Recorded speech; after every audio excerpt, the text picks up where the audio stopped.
Welcome to the channel. Now, I'm sure you lot think you know your cars. You can tell a Ferrari from a Fiat probably, but I bet you a tenner you don't know the half of it when it comes to McLaren. They're more than just fast cars, you see. They're practically rocket ships disguised as roadsters. We're talking about a company that's been pushing the boundaries of what's possible on four wheels for decades.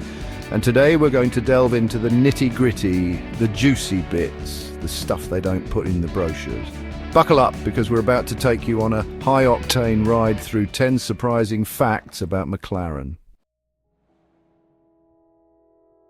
Now, you might think a car with a name like McLaren, a car that just screams British racing heritage, well, you'd assume it was born and bred right there on Silverstone, but you'd be wrong, wouldn't you?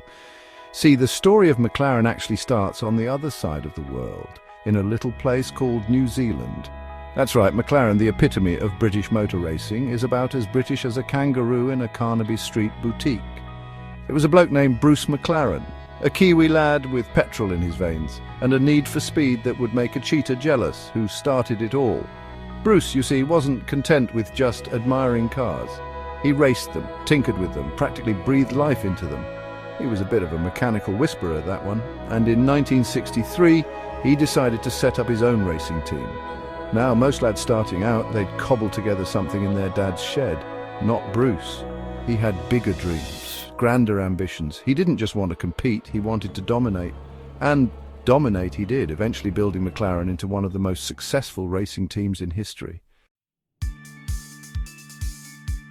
For years, McLaren was content to rule the racetracks. Formula One, Can-Am, you name it, they conquered it. But then, in the early 90s, something rather extraordinary happened.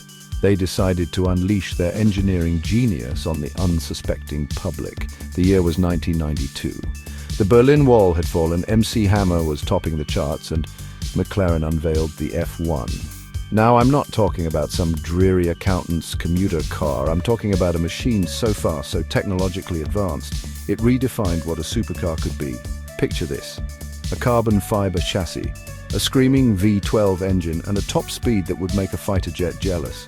This wasn't just a car, it was a statement that said, yes, we build race cars, but we can also build a road car that'll blow your bloody doors off. The F1 became a legend, a poster child for 90s excess and engineering brilliance. It was the car every schoolboy dreamed of, the car that made grown men weep with envy.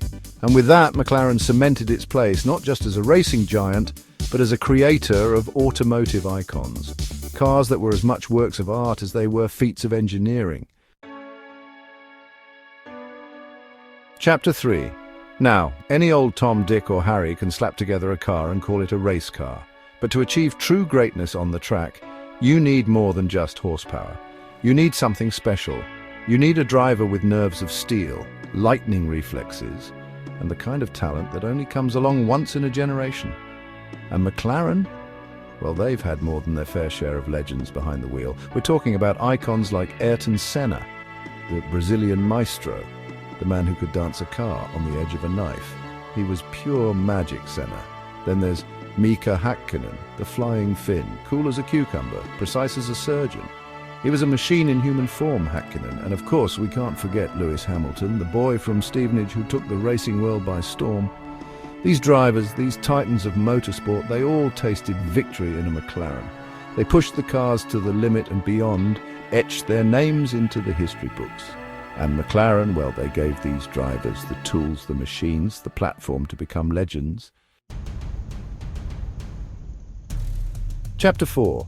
Now, you can't talk about McLaren without talking about their obsession with technology. These blokes, they're like kids in a sweet shop when it comes to innovation. They're always tinkering, always pushing the boundaries of what's possible. Take carbon fiber, for instance. Back in the day, using carbon fiber in a car was like bringing a laser gun to a knife fight. It was revolutionary, groundbreaking, and McLaren, well, they were at the forefront of it all. They were one of the first manufacturers.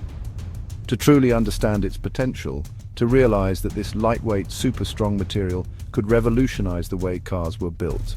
And they didn't just dabble in it, oh no, they embraced it, made it an integral part of their DNA.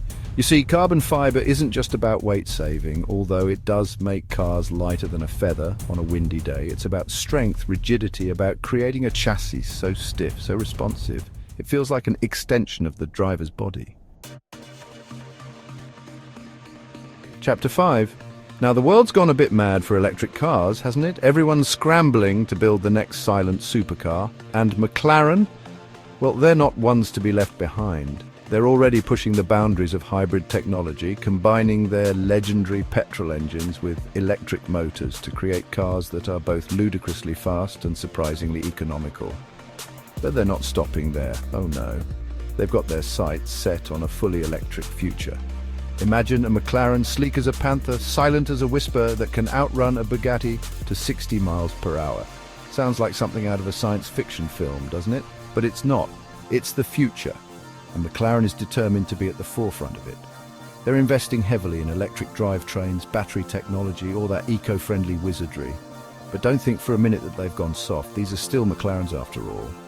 They'll be fast, they'll be exciting, and they'll probably make a rather glorious noise.